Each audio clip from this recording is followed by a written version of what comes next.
start that. We're broadcasting, so we'll wait for visitors to come on in.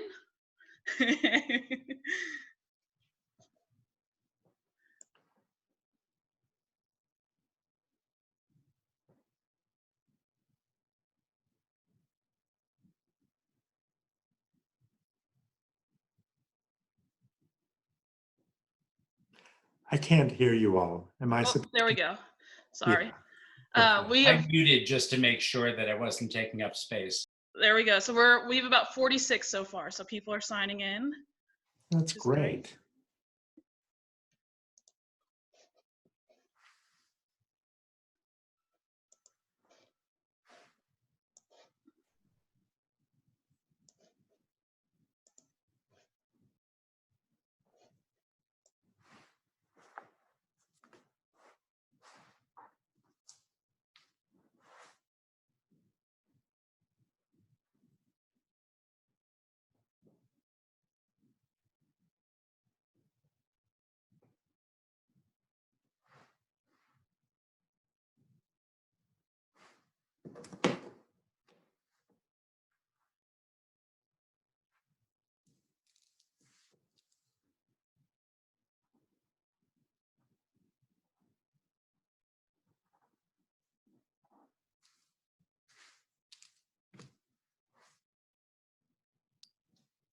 So for everyone who's joined us, we have just a few minutes. We're almost at the number that we expect.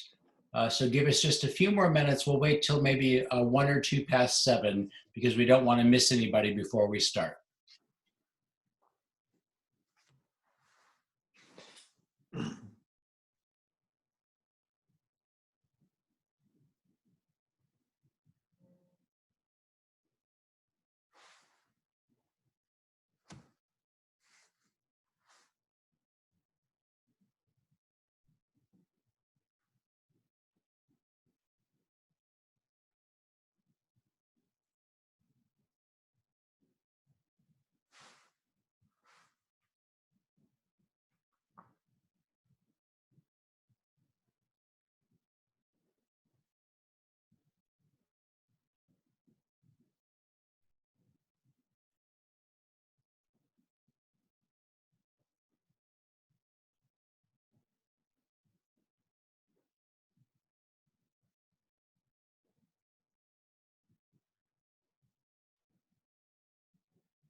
It's just about 7 o'clock and we have 63 participants.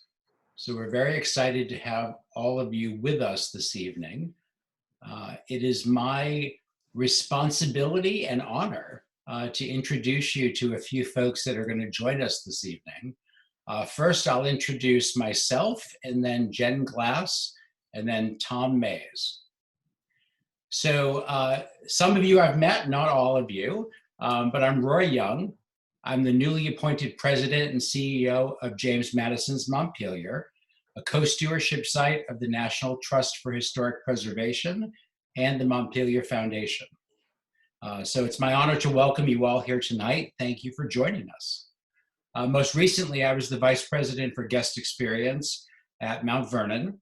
I chair the Historic House and Sites Network at the American Alliance of Museums. And before that, I was at Fallingwater. I've done graduate work in art and museum education and in architecture. And I would note that I became interested in Tom's work through his early essays before they became this book, Why Old Places Matter.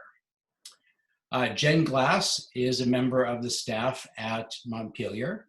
She has degrees in historic preservation from the University of Mary Washington and the Savannah College of Art and Design. Jennifer started her career at Montpelier during the restoration of the house, and she returned to Montpelier in 2015 as the Director of Architecture and Historic Preservation, where she oversees preservation activities across the site. I would say quite enthusiastically as well. Thompson Mays, affectionately we call him Tom. Tom Mays is the Chief Legal Officer and General Counsel for the National Trust for Historic Preservation. He's the author of many articles related to and has lectured widely on preservation easements, shipwreck protection, which I need to know a little bit more about as we move forward, historic house museums, accessibility, preservation, public policy, and the future of historic preservation. For many years, he taught historic preservation law at the University of Maryland. He is a recipient of the National Endowment for the Arts Rome Prize in Historic Preservation, which he received in 2013. And as you know, Tom is the author of Why Old Places Matter, the book that we will discuss this evening. Tom received his BA with honors in history in 1981 and his JD in 1985 from the University of North Carolina at Chapel Hill. And he holds an MA, a master's, in writing from Johns Hopkins University. So welcome everyone, and I'd like to invite Tom to begin. Thank you all. Thank you, Roy, for that kind introduction. Well, if you would be patient while I begin to share my screen, I'm going to do a PowerPoint presentation and then we'll have a discussion. I hope I'll talk for maybe 30 minutes. And I'm going to, because I'm in beautiful rural Shepherdstown, West Virginia, I'm going to turn off my video while I'm speaking and let you all look at the slides. Then I'll turn it back on for the discussion, just to save bandwidth. So if you will be patient with me, let me see if I can do this. There we are.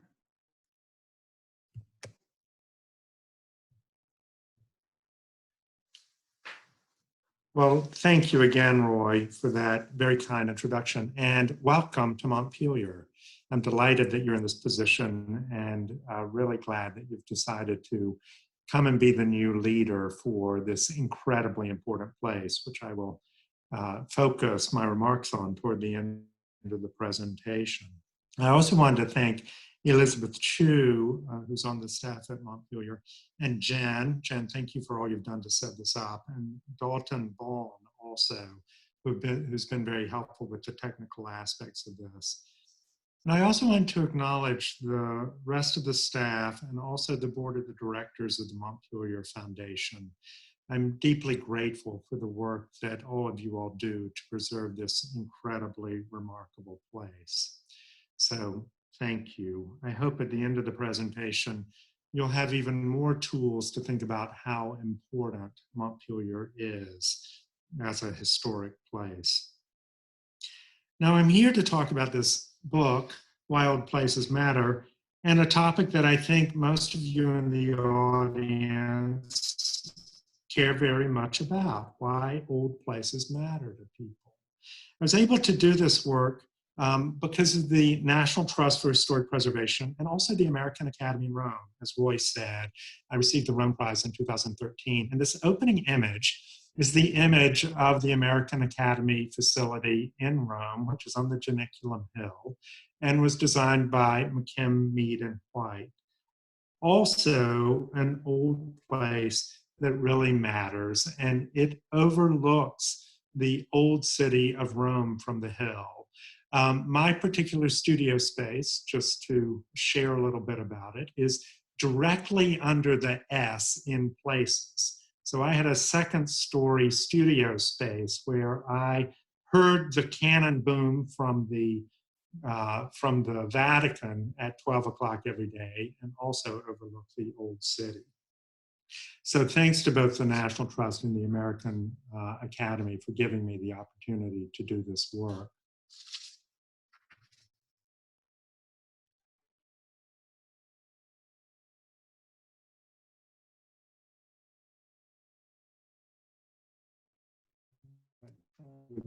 The advance is a little slow, so bear with me. The book, as Roy said, was originally published as a series, and the book itself came out in 2018. It's published by Rowman and Littlefield, widely available on Amazon, but also you can order it from your local bookstore, and I hope you'll give it a try. I'm also happy to sign it the next time I get to Montpelier, and I look forward to being able to visit Montpelier in person. So let's turn to the main topic.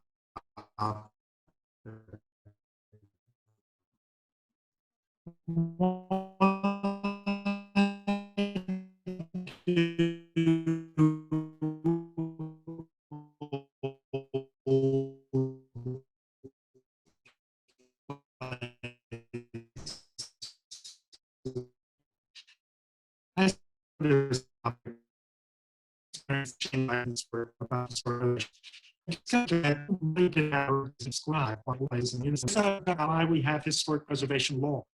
And very quickly, let's return to the idea of why we have historic preservation at all.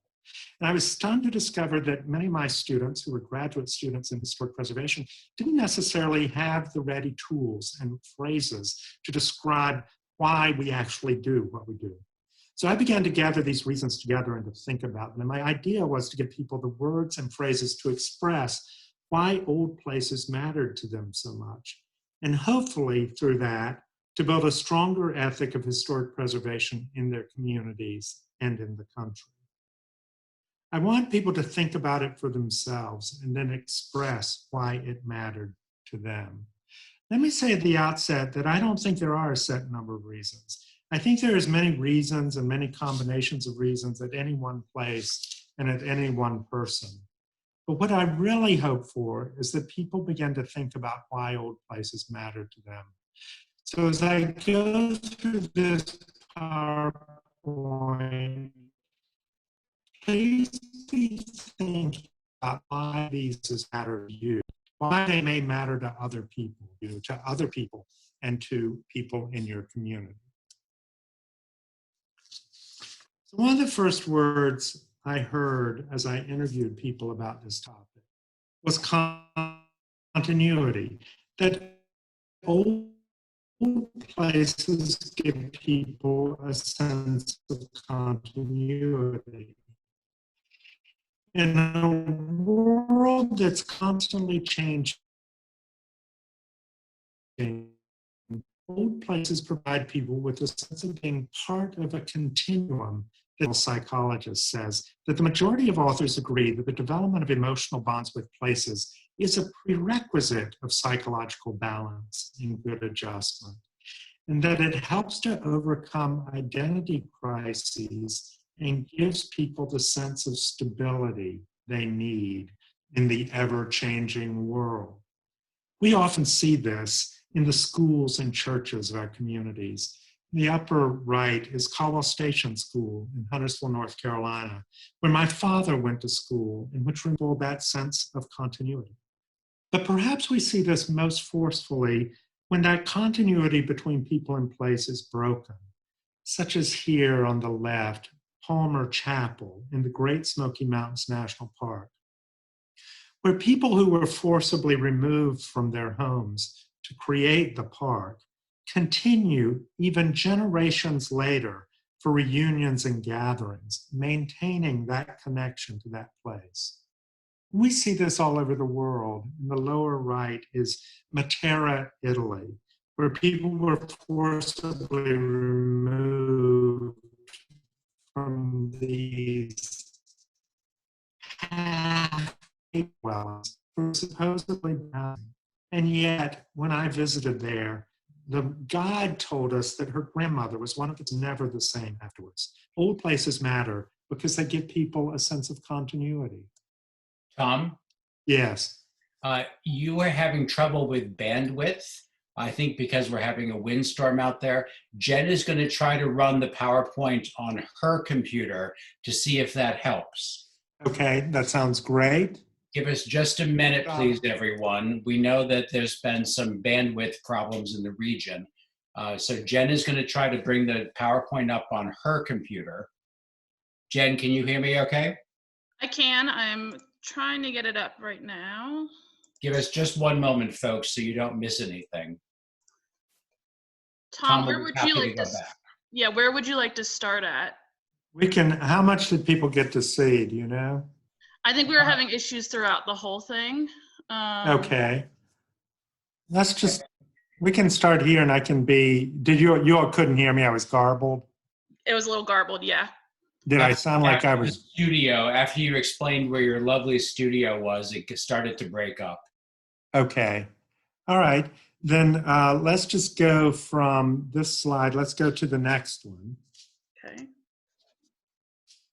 And I was just, in this slide, I just explained where you could get the book, which is on Amazon, and you can also order it from your local bookstore. We'll go to the next.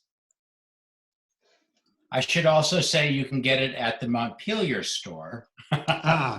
Even better. I think there's a discount for attending this. I think you also get a discount for the book. A discount, Excellent. and we will love you forever. Thank you. And I can also show up there someday and sign it, which I'll be happy to do. So this is the Piazza Navona in Rome. And I was talking here about why I began to write this book and these essays to begin with. I set out to explore this topic from my experience teaching historic preservation law. And I would begin every class, every course, with a class where I talked about why we have historic preservation law. And a little bit to my surprise, the students in the class, who were often graduate students in historic preservation, didn't necessarily have the rationale and the reason for why we do historic preservation. They would typically default to the same sort of reasons that show up in our statutes: to save our heritage, whatever that might mean, to preserve property values, to revitalize communities, all of which are perfectly good reasons, but they didn't seem to get to the heart and the deeply felt sense of connection that people had to these old places. So I began to gather together the reasons that I found about why old places mattered to people. And ultimately, I went off to Rome to try to put these together.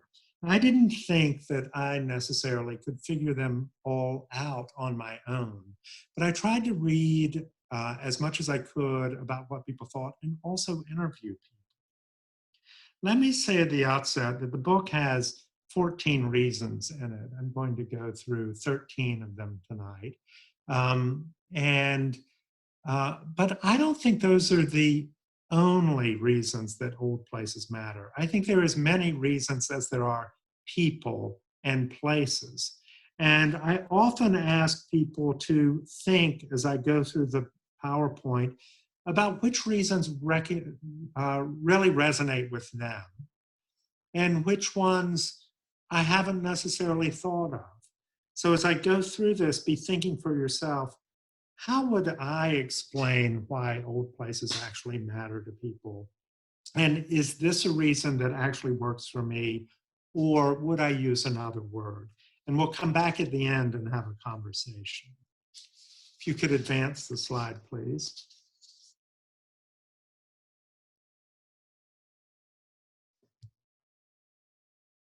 Jen, were you able to advance the slide? There we go. One of the first words I heard as I began to talk to people about this is the idea of continuity.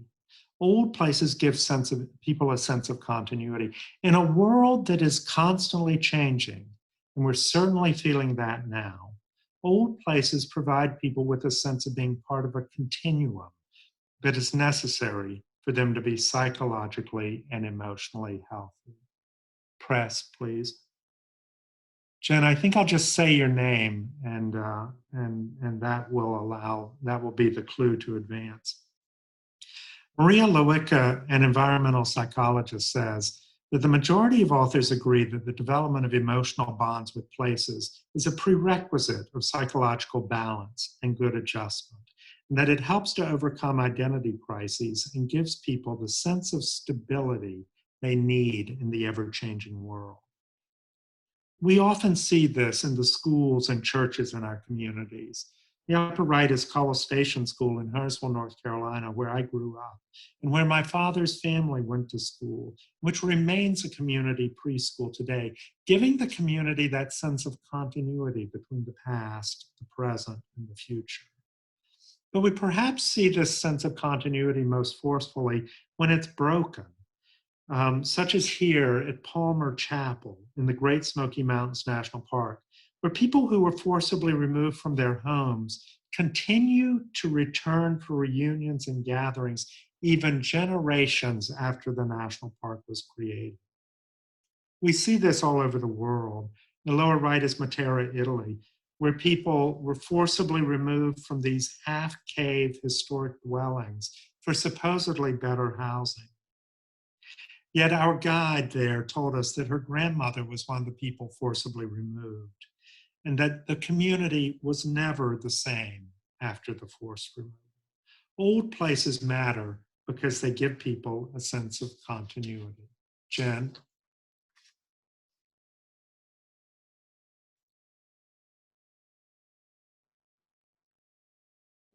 It's a little slow, Tom. So give Yeah, it. it's okay. There we go. Memory. Old places help us remember. The architect May Donati tells her granddaughter, old buildings are like memories you can touch. Jen? Memory is an essential part of consciousness. Without memory, we're hardly ourselves. We've seen this in how we react to people who have Alzheimer's or other conditions where they lose their memory. It's as if their identity is partially erased. And there is, as the geographers Stephen Holscher and Derek Alderman say, an inextricable link between memory and place. People anchor their divergent memories in place. There are two aspects of memory and place, individual memory. And here I use the example of the Cafe Reggio in New York, which I frequented when I was in my 20s, and which I return to today both to remember the person I was then and to measure how I've changed over time. There's also collective memory, which is the collective societal sense of memory, such as the memory of the March on Washington. When we see this image of the reflecting pool in front of the Lincoln Memorial, many of us have this collective memory of the March on Washington, even though most of us were not even there. These places give us a sense of memory. There are even ways that memories can embed, that old places can embed memories that we may not even remember. In the lower left is a cemetery gate at Rhema Presbyterian Church in North Carolina, where I will eventually be buried. And you may notice something odd about that gate. It has no wall to go with it, because my frugal Presbyterian forebears saw fit to sell the wall to the highway department for the construction of a road. Yet the continuity of that gate helps us remember that the wall was once there. Old places serve as mnemonic aids that anchor our memory. Next. Individual identity. Old places embody our identity. People have long recognized this link, from Cicero, who wrote of returning to his grandfather's house, to James Marston Fitch, who wrote that preservation, next, affords the opportunity for citizens to regain a sense of identity with their own origins, of which they have often been robbed by the sheer process of urbanization. Psychologists, sociologists, philosophers, and architectural theorists all study the relationship between place and identity, and most would agree that place is inextricably linked with the development and maintenance of continuity of self. There are those who even theorize that identity and place are inseparable, that people are always in and of place, that life itself begins and ends with place. But our sense of identity with place is not static, it changes over time. We may form identities with different places, and here I show that same church, Rhema Presbyterian Church, where I was raised, which my family has long ties. And also in the lower left, my great-grandfather's house. But I've also formed attachments with other places. with DuPont Circle shown in the upper right, and with the American Academy in Rome. Much to my surprise, you'll see in the lower center an image of a 1970s mall, Eastland Mall in North Carolina, in Charlotte, North Carolina. Much to my surprise, when Eastland Mall was proposed to be demolished, a local preservation group sprang up to try to save it, saying it embodied the identity of that part of Charlotte. And even the demolition contractor set up a memory site for people to share their memories. It turned out that he'd met his future wife ice skating at the mall.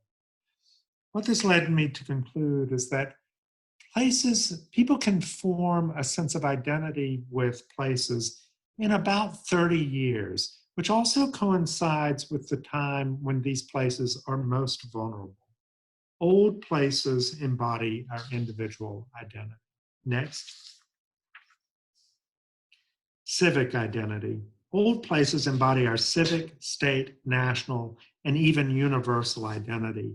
Independence Hall, shown here, and countless other places embody the history and principles of the United States, and the preservation movement has long championed these places. And patriotism and national identity have been key drivers of the preservation movement, particularly under the Historic Sites Act of 1935. But I noted when I talked to people about patriotism and national identity as a reason that old places matter, that we no longer feel very comfortable talking about it as a reason to save old places. A reticence that reflects what Edward Said described as, next, the vexed issue of nationalism and national identity, of how memories of the past are shaped in accordance with a certain notion of what we, or for that matter, they really are. The truth of the matter is that we have left people out. Slaves were not mentioned at plantation houses. Native Americans were treated as the enemy, and countless workers and everyday people were not acknowledged. And we know that national identity can be manipulated. In the upper center is a building in Rome called the Square Colosseum that Mussolini had built to mimic the Colosseum and to draw memories of the Colosseum, specifically to try to tie his regime to Imperial Rome.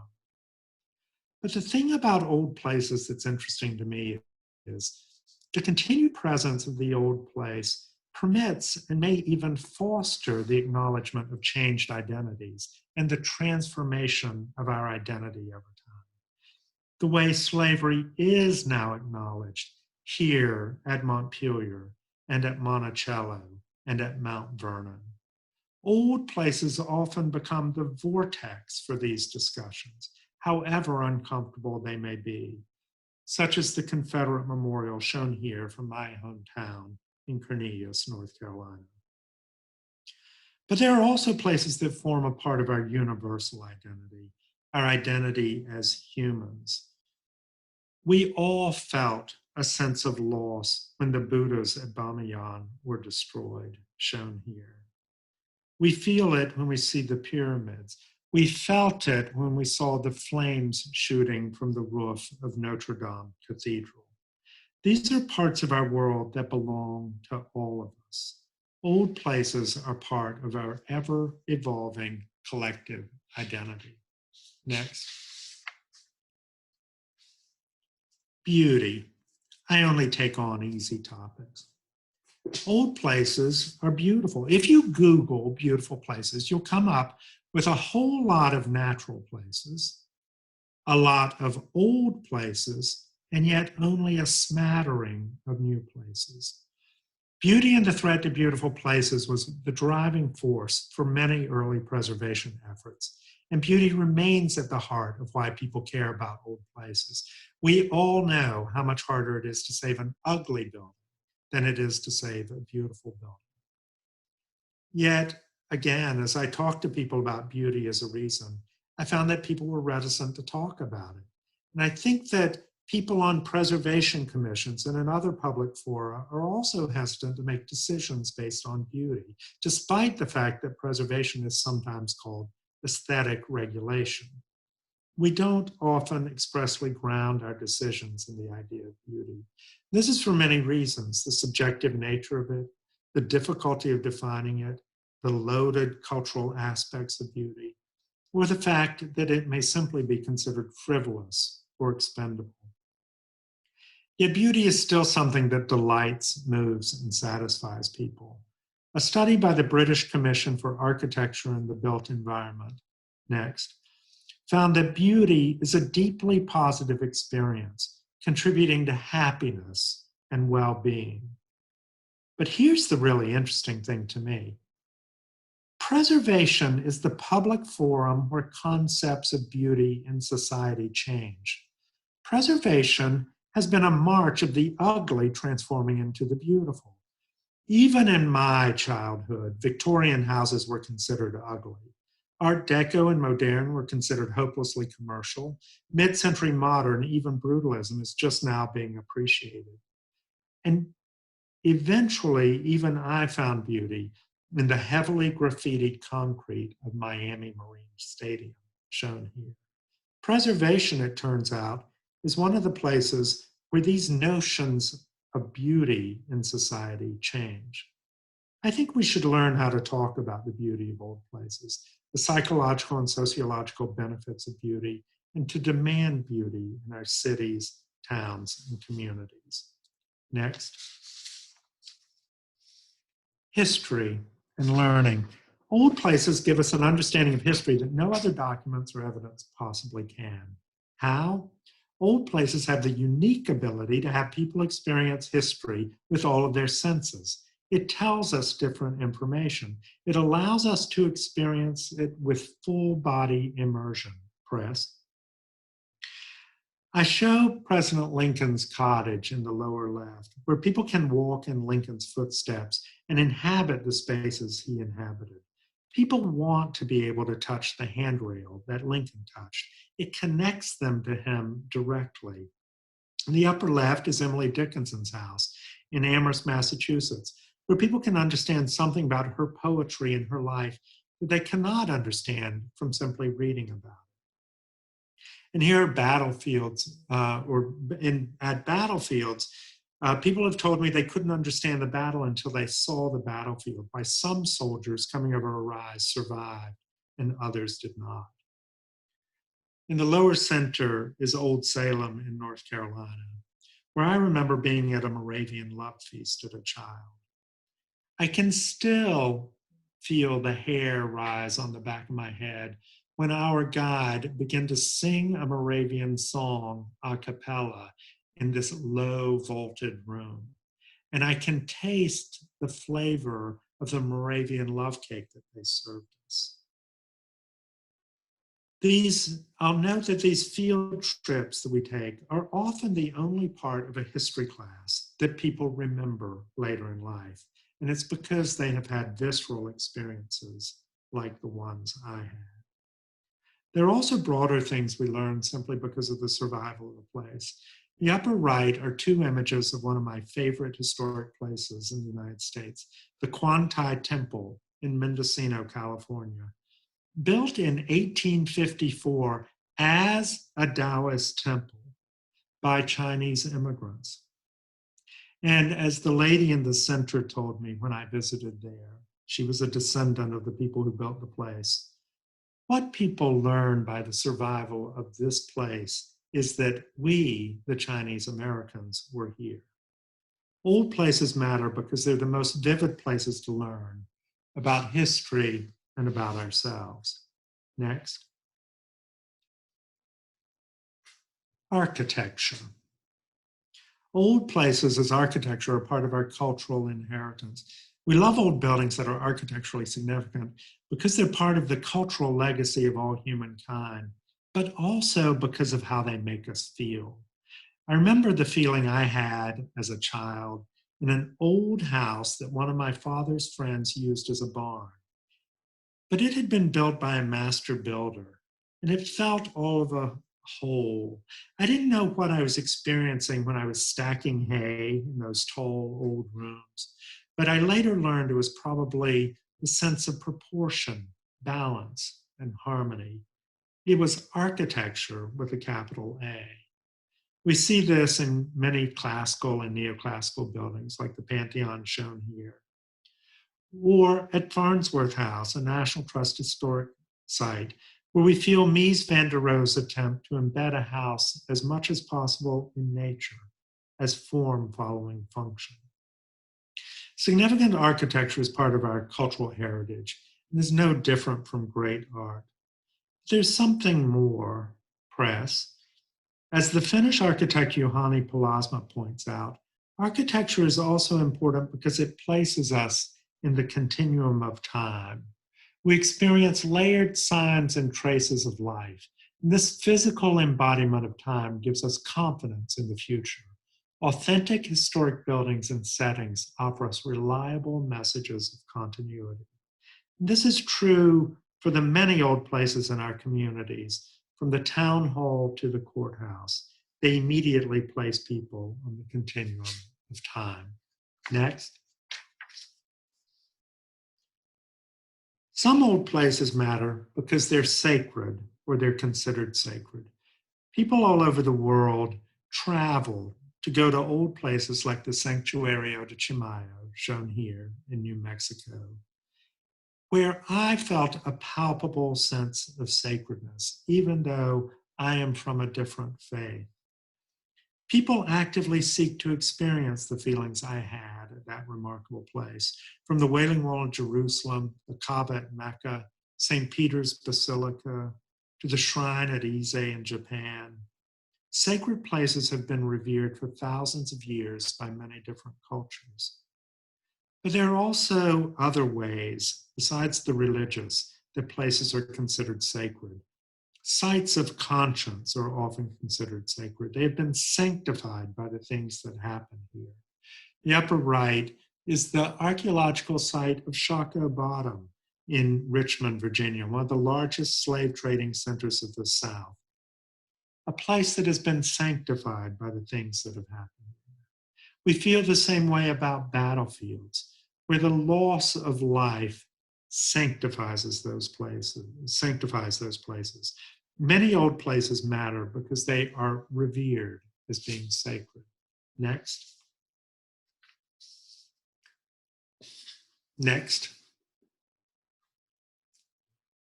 Creativity. Old places spur creativity. People are inspired by old places to compose, write, and do other creative work.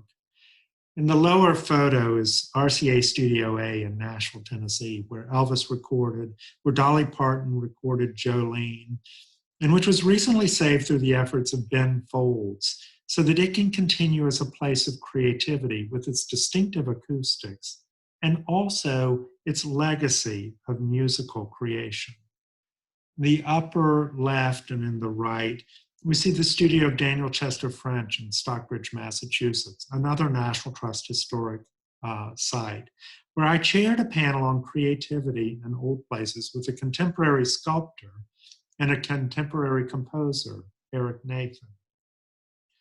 French was the sculptor of the seated Lincoln at the Lincoln Memorial. The studio and grounds continue to inspire artists today through sculpture shows and contemporary sculpture residencies. Why is it the case that old places spur creativity? I'm not entirely sure, but the one study I know of that tries to isolate the impact of the age of a building on people found that people's imaginations are spurred more by old places than in new places. And as the urbanist Richard Florida doesn't say why this is the case, but he observed the reality that the creative class is drawn to old places. One of the key ingredients of creative places, according to Florida, is authenticity. Press. He says authenticity, as in real buildings, real people, real history, is key. The National Trust Preservation Green Lab, now a research function, has done a research project that demonstrated the power of older, smaller buildings in spurring startups and other economic and social activity. As the American economy increasingly turns to creative work, this may be an increasingly important reason to keep and reuse old places. Old places spur creativity. Next. Ancestry. Old places connect us to our ancestors.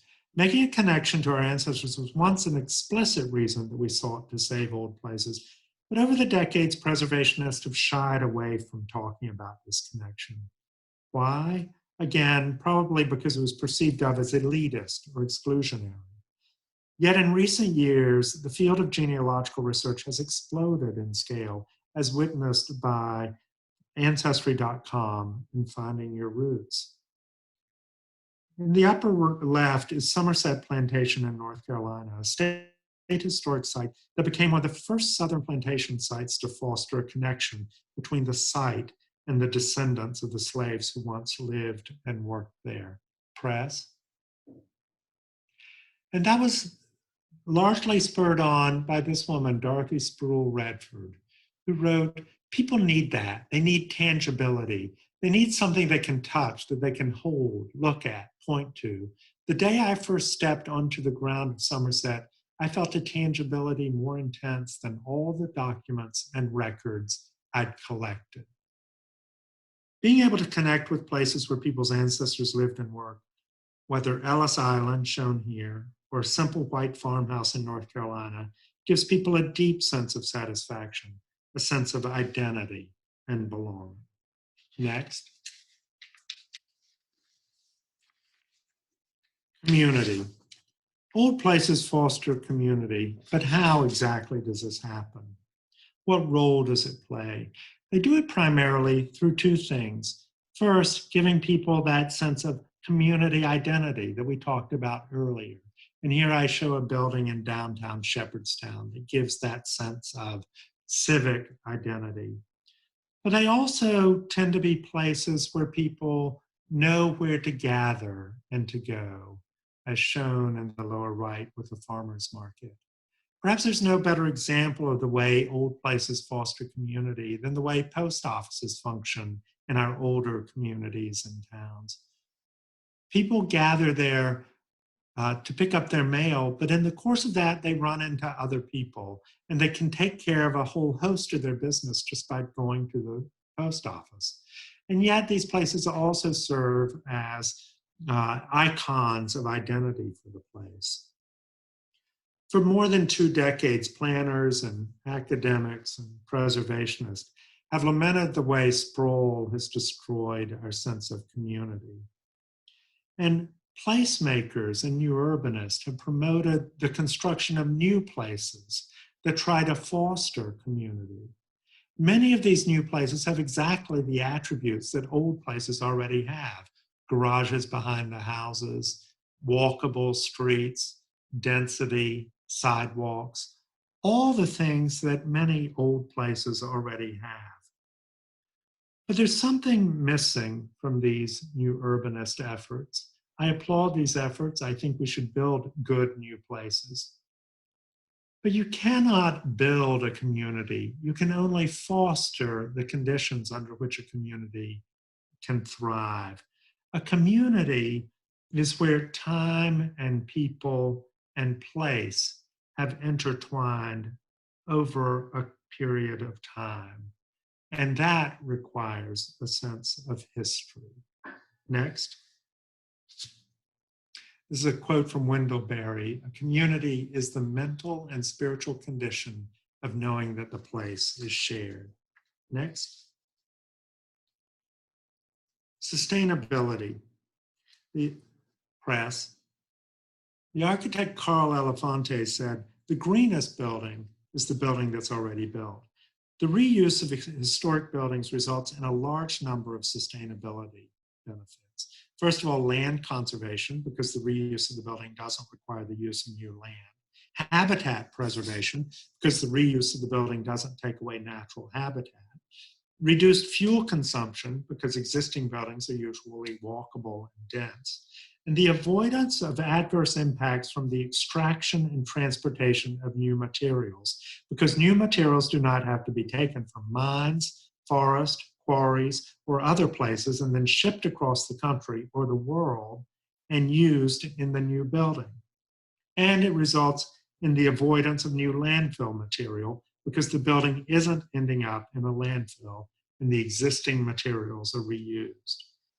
Our research and policy lab at the National Trust has found that it takes 10 to 80 years for a new building that is 30% more efficient than an existing building to overcome the negative climate change impacts related to new construction.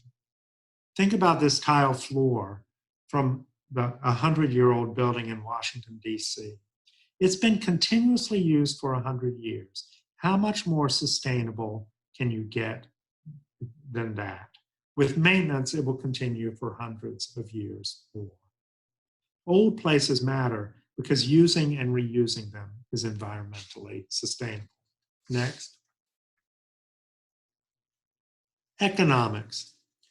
I saved economics for last because it's the topic that people talk about the most, and it's the area that historic preservationists have studied the most. Old places matter because they support a sound, sustainable, and vibrant economy. And while I don't think we should reduce the many powerful qualities of old places to simply an economic calculation, the good news is that dozens of studies across the country and across the world have proven that historic preservation, that saving and reusing old places is good for the economy. And the economic reasons are closely related to many of the other reasons. Here I show some samples. The Uline Arena in Washington, D.C. recently rehabbed. The American Brewery Building in Baltimore, a tax credit project by the National Trust subsidiary, and Grandview House in Virginia at Woodlawn Plantation, which was rehabbed by a Hope crew, and the city of Savannah, which has a booming tourism economy, or did before the coronavirus. The reasons the economics matter are tied to many of the other reasons that I talked about earlier. Old places attract tourists, as we saw from all those people traveling to experience history, learning, beauty, or to take pilgrimages to sacred sites. Attract talent and investment, as Richard Florida observed in his work on the creative class. Serve as incubators for small businesses. Create jobs and good wages because rehabilitation tends to be more labor intensive and pay higher wages. And revitalizes neighborhoods and communities. In fact, old places are often the primary asset that communities have. And if they capitalize on it, as our National Main Street program has done, it can be a key revitalization strategy. Old places matter because they foster a strong and sustainable economy. Next. Through this exploration into why old places matter, I've become even more convinced that old places matter deeply to people and to society, and for more reasons than I thought. Old places are necessary for our psychological and emotional health. They ground us with a sense of belonging. They inspire us in creativity. They soothe us with beauty and sacredness. They help us know who we are. And Montpelier is just such an old place. As I think about Montpelier and why it matters, I believe that it matters for many of the reasons that old places matter everywhere. There's history, of course. This is where James Madison developed the ideas that became the United States Constitution.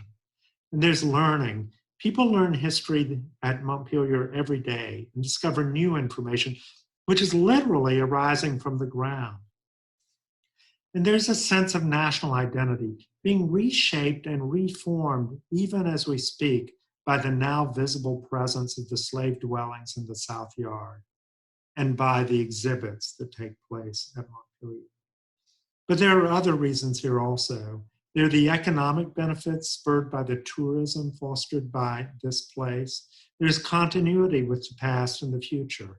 How many of you have individual memories of Montpelier, whether from attending a steeplechase or for being moved by visiting the exhibit Mere Distinction of Color. There are connections to the ancestors, not only for the descendants of the Madison family, but for the DuPonts and the Gilmores and the African-American Madisons, and for the descendants of the many people who worked or lived or played here, horse riders and trainers and farmers. And there is beauty. I know of few views more beautiful, more awe-inspiring than the view of the Blue Ridge from the portico of Montpelier. And there is community, the way this place and its people have intertwined with time. Old places and Montpelier matter. Thank you.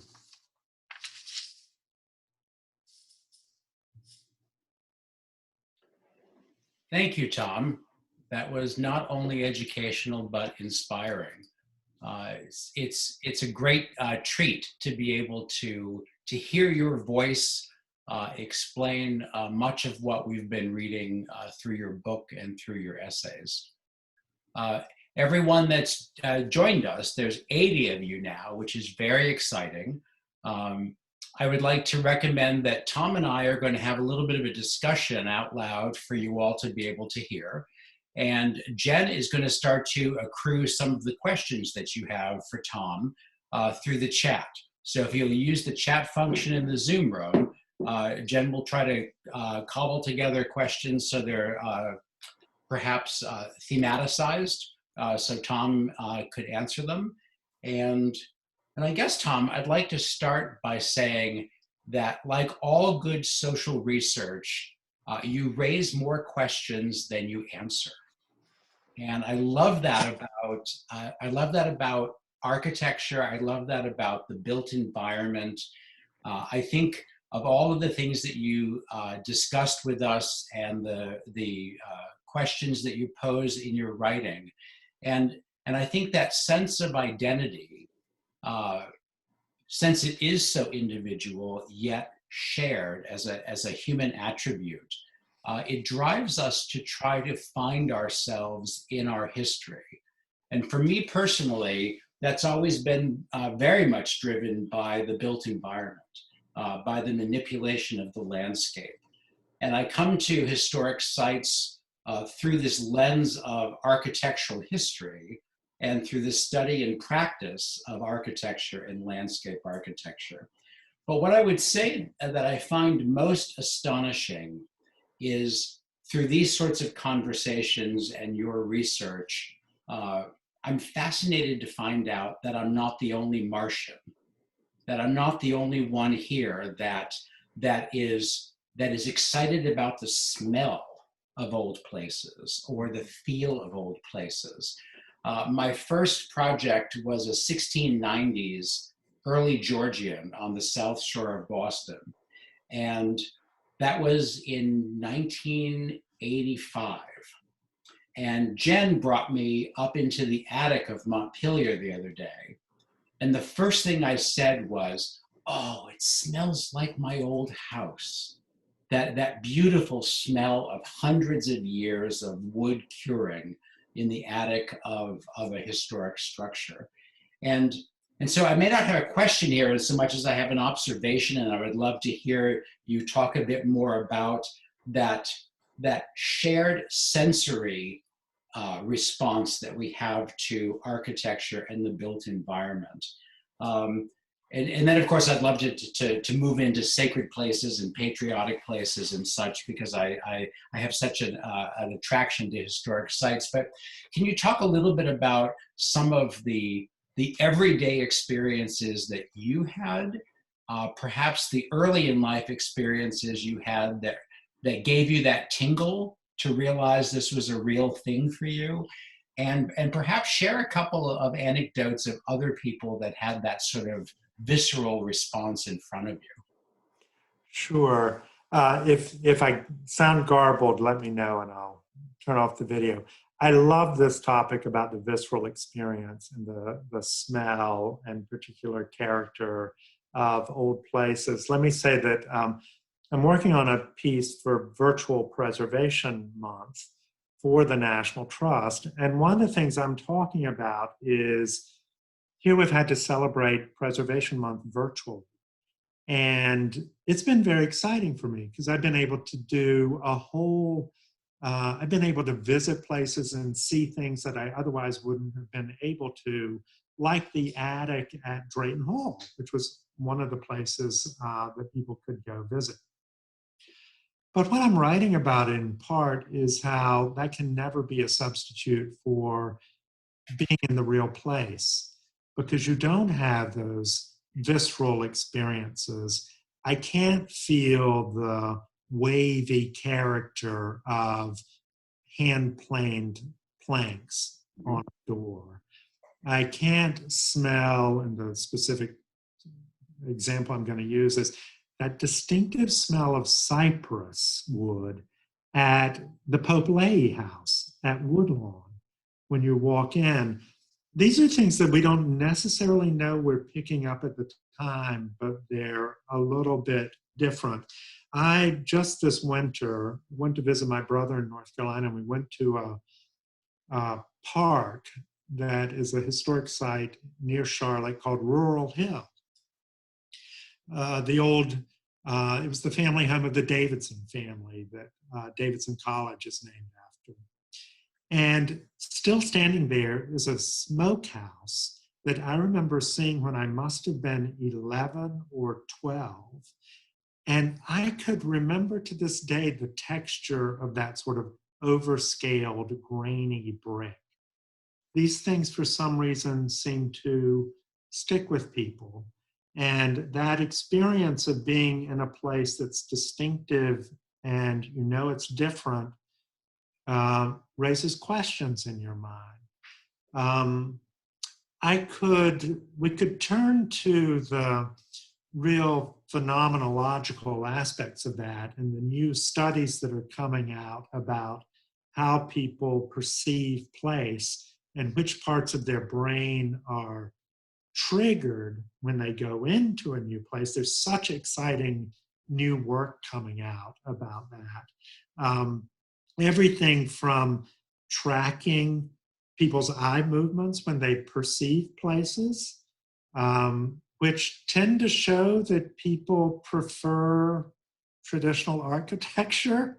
I'm not making a conclusion, I'm just saying it. And how children all over the world draw the same house. So I'm really excited about the research that's coming out about that and trying to get to the physical processes that occur when we perceive things like that unusual texture or unusual smell.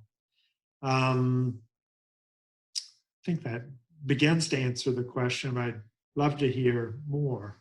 I think it's just interesting to pay more attention to these things. And so in the sense of sacred places, most people won't travel with me anymore because I would just as soon go sit in the last pew of any church or any church service, no matter if I can understand it, if it's spoken in my language or in others. And it has everything to do with the damp quality of the stone and the smell of hundreds of years of incense. And that one is easy to identify for me because it's been there for quite some time. But the ones that I think I'm most struck with are those feelings of places that are missing. And so I think of things like the World Trade Center. And I know that we can all identify the horror of what happened there. But I look at the skyline of New York and I miss seeing the structures there because they were built, first of all, they were considered an engineering marvel when I was a child. And I happened to live in suburban New Jersey at the time. But there's this sense of longing for how things used to be and missing the fact that they no longer are. That I think, so as an adult, it's a very interesting concept for me to be attached to what I don't see or feel as much as what I do see. now. And I think that perhaps gets at that issue of why preservation is important to so many people before they even realize that it is.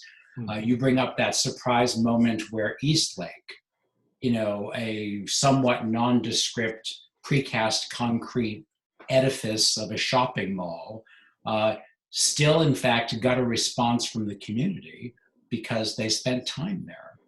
And so I think the emotion of place is something that is as tangible for me as I get older as sort of the materiality of place. And so both of those things create a power of place for me. And I wonder if you could speak. So I love the idea of patriotism, or the idea of shared memory as a form of patriotism. And I wonder if you can share a specific time where perhaps you witnessed that. Patriotism, and well, let me go back to an earlier thing that you said and talk a little bit about this idea of the power of place and the things that are missing, and then we'll come back to the patriotism. It's really interesting to me how long people miss places that have been demolished. So we're still talking about Penn Station in Right. New York. Right. And people visualize it and can see the loss of it. They can recognize what a tremendous loss it was. It almost feels physical, like people are hurt by it. And people do often have a sense of grief about this. My great-grandfather's house that I showed in the slideshow was torn down only about a decade ago.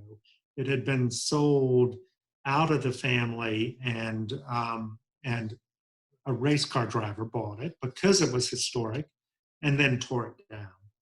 And my family remains devastated by that loss. I think we will forever. And people often return to these places in their memories, particularly at times like this when they feel unsafe or even threatened. So even though they may be at home in a safe place, they may be thinking about their parents' house or their grandparents' house. I mean, I can get really mystical about some of these things. I will say that a beloved relative died this winter in his 90s. And about a month before he died, he started saying that he was going back to the farm. Mm-hmm. And he was referring to the farm where he had grown up, where he had not lived in 70 years. So these places live in us. They are essentially part of us. And it's devastating when they're lost. So I do think people should be, as a society, I would hope we would be more respectful about tearing things down and rebuilding in a not thoughtful way. You ask about patriotism and places where you get a sense of patriotism, and I certainly feel that at the World Trade Center, which you mentioned, and where we do see that those missing Twin Towers in our minds. It's almost impossible not to visualize them there. And I do get a sense of patriotism around that. But I also get a sense of patriotism at Montpelier in particular. And the more that we explore that patriotism and ask questions about it and help to continue to try to create a more perfect union, the more emotionally alive that is to me, that sense of patriotism, because it's a living tradition that we're connecting to, not a dead tradition. It's not simply people telling us what we think we should believe, but us exploring at this place that was central to the creation of our Constitution, what the ongoing life of our country should be and what it means. And that's a very emotional, people have very emotional responses, thinking about those things and having revelations about them in the places where it ties to the past. Yeah, I would say that I feel similarly, Tom, that I came to this profession through the study of architecture. And I was surprised at the emotion and spirit that historic sites from the founding era rekindled in me. Almost like a second childhood, like marching in the bicentennial parade. Uh, and it was an interesting moment to not only understand that through the power of these founding era places, could you conjure some of the folks from that time, but you could actively study the manipulation of the built environment as a form of understanding the person or the people who lived and toiled there. And I'm struck at the gravity and the honor that I have in realizing that perhaps these historic sites that we get to be involved with, that we're currently writing their history, something that will be reflected upon 100 years from now. And so just that was just a thought. And I suppose folks would like to maybe switch gears a bit and have a few of their questions answered by you. So I will go to the corner of the screen and weep a little weep about how much I love this subject. And I'll have Jen jump in and perhaps share a couple of questions for you. Sure. So we have a few questions already, and if anybody else has questions, you can put them in the chat box, and I'll relay them to Tom. So JB asks, which historic places touched you the most? Well, I spoke a little bit ago about the Kwantai Temple, where I just was completely blown away by being there and the fact that this place survives.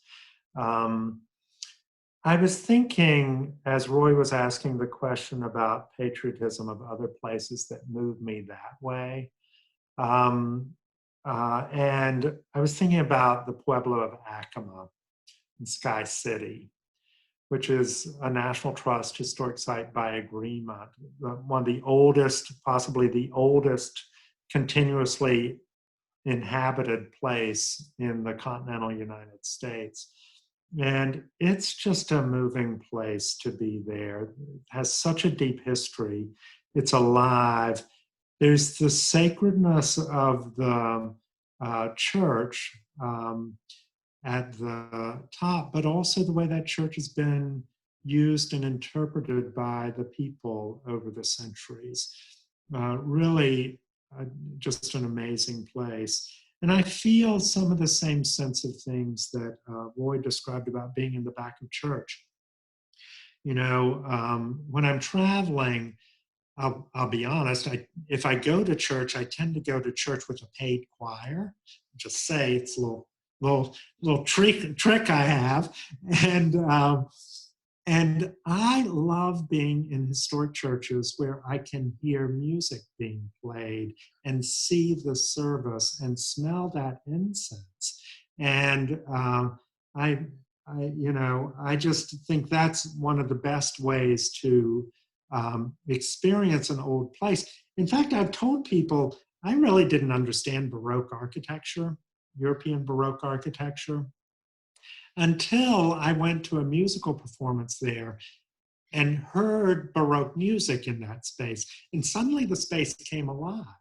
And I could understand why people like the florid quality of that architecture, because it became alive when music was played.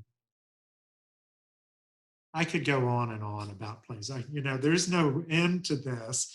My brother always says, don't they know that the idea of you traveling to see old places, that's what you've only ever wanted to do your whole life?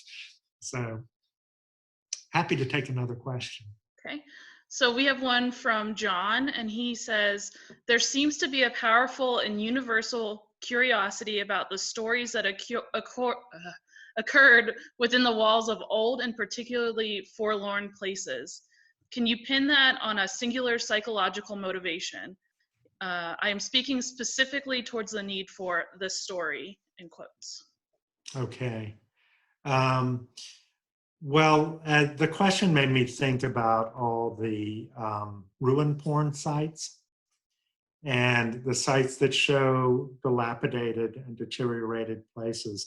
I have a specific interest in ruins and the philosophy of ruins. There's a great small book that's difficult to get called On Ruins that helps try to identify some of these emotional responses to ruins.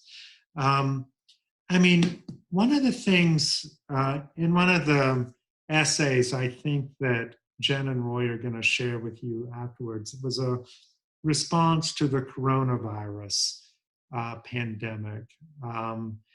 And I wrote about how places are vacant now and how intriguing the images of the vacant places are and how beautiful they are and how it's akin to seeing ruins or the sense of the sublime, that sense of awe, that sense of time, that sense of us being gone. But as I looked at so many of these images online, I realized that I was imagining people back in these places. And they weren't generic people. They were me. They were us. I imagined us back in these places. And something about that creates a sense of empathy where we imagine ourselves in that vacant or ruined place and want to know more about the people who lived there. I referred earlier to the study that looked at the age of place and the difference that the age of place makes. And if you look at that study, it's by Jeremy Wells, who teaches at the University of Maryland. What he really wrote about was the way when people are in the old and historic district at Charleston, they imagine the past lives of people. And that's partly what spurs their imaginations, is they're imagining what past people did. And that leads us to want to know more about the stories of those people. So I hope that helps answer the question a little bit. Raises more questions than it answers, I imagine. It is an interesting concept, though, because I've always had this fascination with decaying municipal architecture, big old hunks of architecture. And I think it's because it communicates so strongly that sense of ruin, that sense of greatness that came before that perhaps we can only imagine and not fully understand. Right. And it's that palpable sense of time passing that you can see in the physical remnants of the place. Yeah. Ozymandias, King of Kings. We did have a question on the title of the book. It was called On Ruins. It was called On Ruins. I don't remember off the top of my head who the writer is. And there's a newer book out on ruins. So take a look and see what you can find. So we have another question. This is from Joshua. Are there dangers associated with civic identity being malleable? How does this affect how we see ourselves as Americans or as global citizens? Of course. I mentioned in the presentation the way Mussolini intentionally tried to manipulate the sense of civic identity, as the Nazis did also, and to create an exclusive sense of we and they, and to intentionally exclude people. So yes, there are dangers, and we always have to be on guard about those dangers. And historic preservation is particularly susceptible to it. I have to say, I am encouraged, though, by the open inquiry that seems to be the philosophy followed by most historic sites, including those that Roy referred to from the founding fathers, who are looking again to find the stories of the enslaved people who lived and worked there, or women whose stories may not be known, or simply workers. I mean, I have to tell you, I'm a North Carolina farm kid.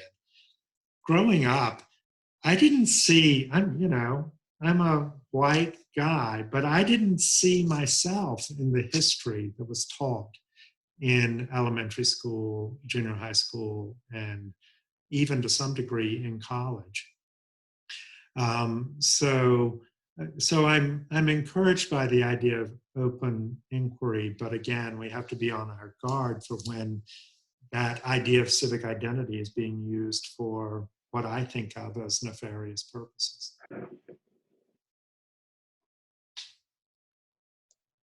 Okay.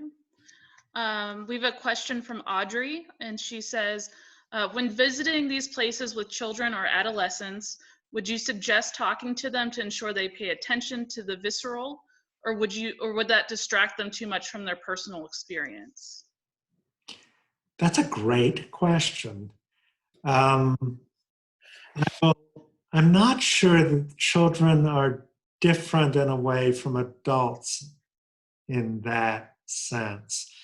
I will say that when we designed the tour at the Glass House in New Canaan, Philip Johnson's Glass House, we wanted people to be able to have the sense of just experiencing the place. So we designed gaps in the official tour program where the tour guide intentionally does not talk and just tells people to walk around and get a sense of the place first and lets them explore on their own. And I think that's a really good way to do it. I think you sometimes have to give people permission to do it, and particularly children. And so I think it's good to be able to say to them, you can go to that part of the house and touch the walls or just get a sense of it, or go into the garden and touch the boxwood and smell things and get a sense of how you're perceiving this place. So give them permission to do it, but then let them explore on their own, would be my recommendation. I'm not a tour guide expert. Can I jump in and speak about Falling Water for a second? Sure. So at Falling Water, we very much believed what Tom just spoke about, which is allowing folks to decompress as they experience the architecture. So it's not a tour at the U.S. Capitol. You're not talking at people, but you're suggesting what's going on, and you're referencing the intention of the architect, and you're witnessing some of the materiality with them. So that was public tour. But when I had special educational programs, what I would love to do in the evening would be to take sort of these high school groups that were there for residency all the way through to teacher groups. And we would finish dinner, and of course, the sun has set and it's cooling a bit now, and the whole landscape has changed. And we would walk in, and I would ask everybody to take their shoes and socks off, because Falling Water is a stone floor. And the ability to allow people to directly connect all of those nerve endings at the bottom of their feet to the architecture was not only grounding, literally and figuratively, but it allowed them to feel it in such a different way than what they were used to. And I would say for us, we really tried to focus on shifting the paradigm enough, which I think is really what Tom was getting at, and I'm talking about, enough to allow people to get their own attention, as opposed to calling your attention to it in a direct way. So yes, I think it's great to figure out a way to allow people to be more cognizant. But I think that self-discovery is far more meaningful long term. Great. Okay, so we have a comment from Mary Louise, and she says, I think it's a great threat to historic preservation is the inability to validate your experience without invalidating mine. And how would you respond to that? Repeat that again one more time. She says, I think a great threat to historic preservation is an inability to validate your own experience without invalidating mine, or an inability to validate your experience without invalidating mine. Sure. So that raises a host of questions around is our world a finite pie, or is it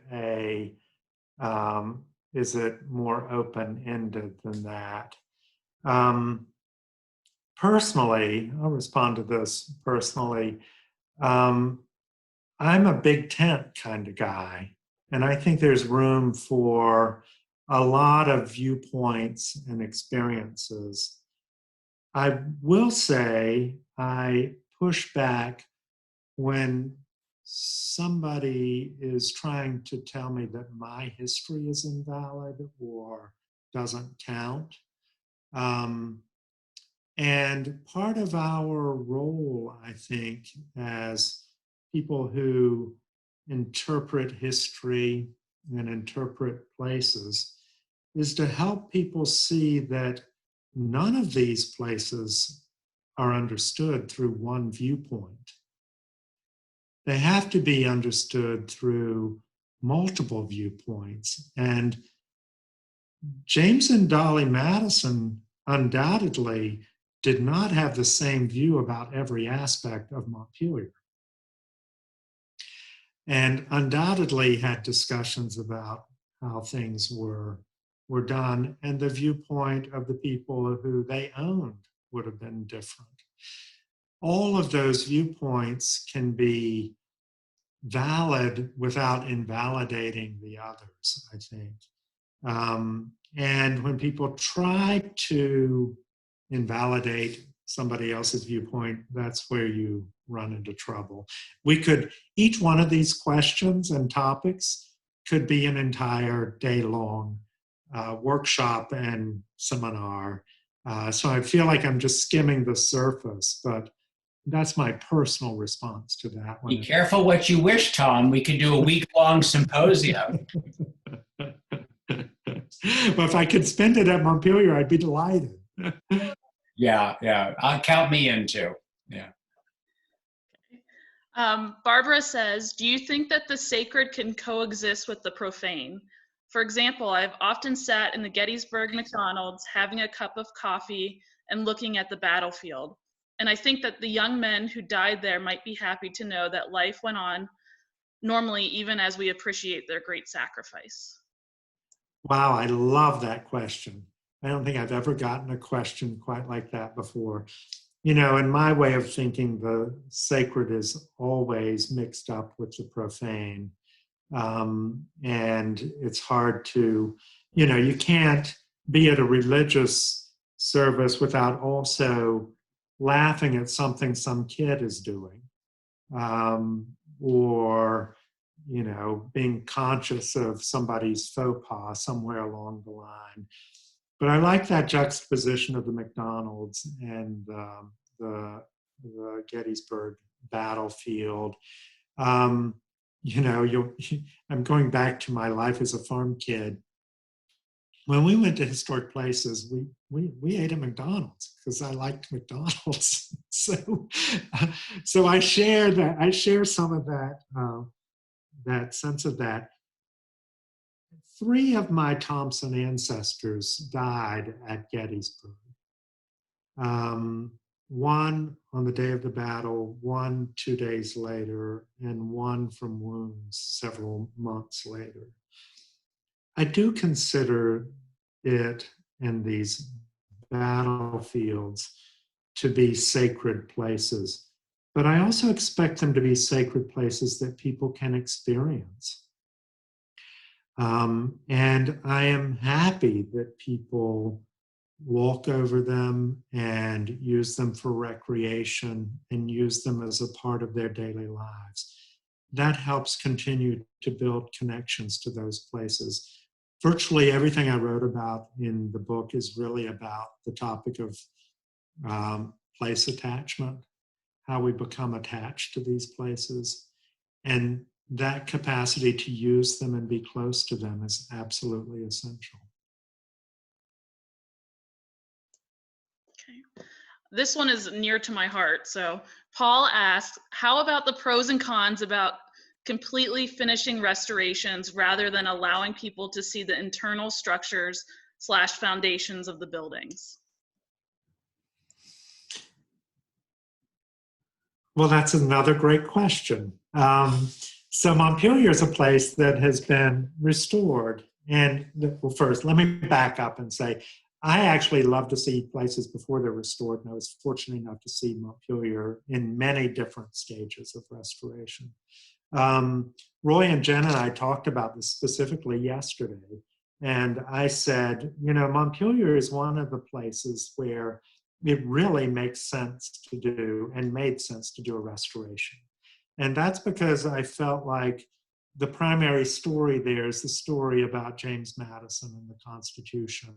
And Montpelier, as Jen and Roy have noted, is a place where they sought to express their sense of what the new republic should be through that place. And I thought it was very difficult to understand that expression and what that place would have meant to James and Dolly Madison and the other people who lived and worked there without a restoration. There was simply too much built around their house. But I also love things that are unrestored. There's a house in Eastern Virginia, Menokin? I'm not sure I'm pronouncing it correctly. Menokin. Yeah, Menokin, it's a fascinating story. Where they've left it partially unrestored, but preserved in place. I love to see those. I have my eye on the ruin of a house here in Shepherdstown where only the brick walls remain because it was burned out. And I love the idea of constructing a new house in it. So I love it when I can see those things, but there are also reasons not to do that sometimes if you're better able to tell the narrative that you hope to tell there. And there are many different expressions of historic preservation around the world. I will ask Roy to respond to this too, particularly from his architecture background, and think about the many ways places can be restored and left with the past visible. Well, I think what's interesting is that I would have answered that, Tom, maybe a decade ago very differently than today. And so I think of our friends Luca and his team over at Barbersville, the winery, and how they have so beautifully left the ruins as a backdrop for special events and dramatic presentations, and it really helps conjure a time before in a way that if the building had been restored, it might not. And I would say that having grown up in the day and age where it was the fashion and the really the height of a new era with existing architecture, where old mills were turned into office buildings and reused in a way that perhaps made them a bit tighter than they should have been, and from a material perspective, to really express what Menokin or the ruins at Barberville might.